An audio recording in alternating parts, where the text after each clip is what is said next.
Hi అండి అందరికీ. ఈరోజు మా ఇంట్లో ఏం చేస్తానని చూస్తారా? పొంగల్ బియ్యం నానబెట్టి కడుక్కున్నాయి ఇక్కడ పెట్టుకున్నాను. పచ్చిమిర్చి, అల్లం, కరివేపాకు చూసారా? నెయ్యి వేసుకున్నా, కరిగిపోయింది. ఈ నెయ్యిలో ఇప్పుడు మనం ఫస్ట్ అల్లం బాగా ఫ్రై చేసుకోవాలి.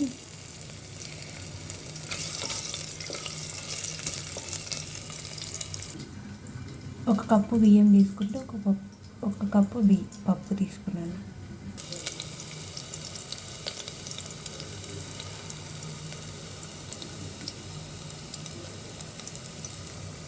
చూసారా? అల్లం ఇంకా కొంచెం సేపు మగ్గాలి. మగ్గిన తర్వాత పచ్చిమిర్చి యాడ్ చేసుకున్నాం. చూసారా? కొంచెం బ్రౌన్ కలర్లో వచ్చింది కదా, అది ఎర్రగా వచ్చింది కదా.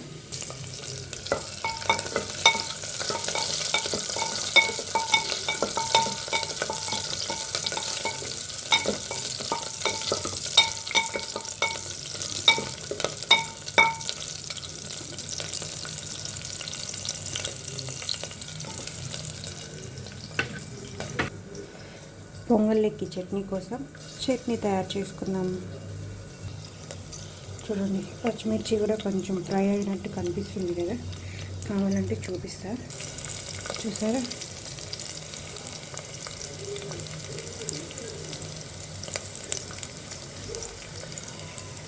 జీలకర్ర వేసుకున్నాం.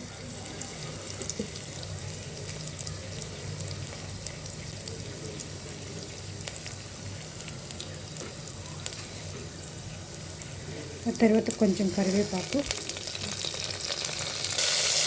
మరీ మాత్రం అయిపోయిందండి. కొంచెం ఇంగువ,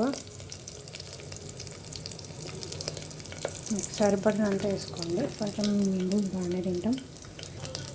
చూసారా? మిరియాల పొడి, మేము మిరియాలు వేస్తే అవి తీసి పక్కన పెడతానండి, మిరియాల పొడి వేస్తానండి.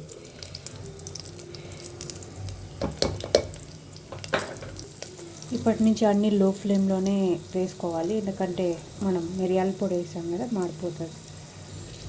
పసుపు ఆయిల్లోనే వేసేసుకుంటాను, ఎందుకంటే పసుపు అన్నంలోకి వేస్తే పసుపు వాసన వస్తుందేమో అని ఇప్పుడు ట్రై చేయలేదు, ఆయిల్లోనే వేసుకుంటా. చూసారా? ఇప్పుడు బియ్యం వేసేసుకున్నాం.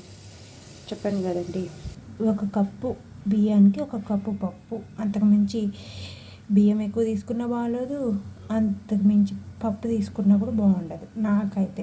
మీరు ఎలా చేసుకుంటారో నాకు తెలియదు. బియ్యం ఇట్లానే కొద్దిసేపు ఉండిచ్చేసి దాంట్లో కప్పుకు 2 కప్పులు నీళ్ళు, అంటే బియ్యానికి 2 కప్పులు నీళ్ళే కదా వేస్తాము. ఒక కప్పు బియ్యానికి 3 కప్పులు వాటర్, ఒక కప్పుకి 3 కప్పులు వాటర్. చూసారా? Water add చేసేసుకో. 1 2 3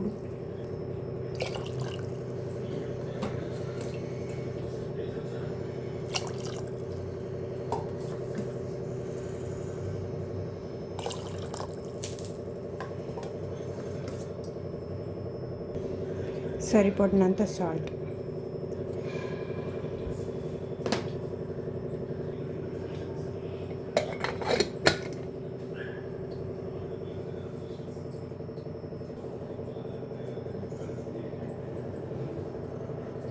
ఇప్పుడు పొంగల్ చట్నీ చేసుకుందాం. పెనం బాగా వేడయింది. ఆ తర్వాత కొంచెం ఆయిల్, 1 టేబుల్ స్పూన్ అట్లా ఆయిల్, కొన్ని శనగపప్పులు ఆయిల్లో ఫ్రై చేసుకోవాలి. చూసారా? తర్వాత పచ్చిమిర్చి, చూసారా? కొంచెం కొబ్బరి కడిగి వేసుకున్నా.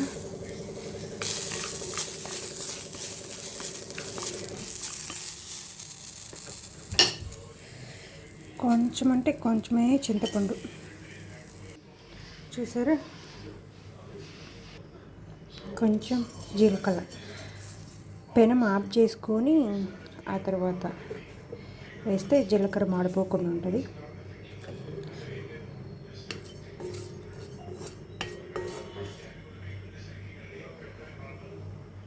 చూసారా జీలకర్ర ఫ్రై అయిపోయింది.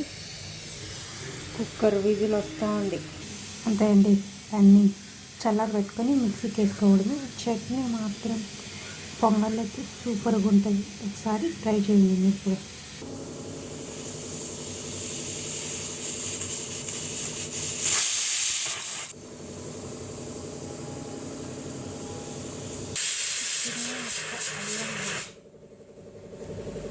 చూసారా అల్లం పచ్చి పచ్చిగా లేకుండా ఇట్లా ఫ్రై చేసుకోవాలి. చట్నీలో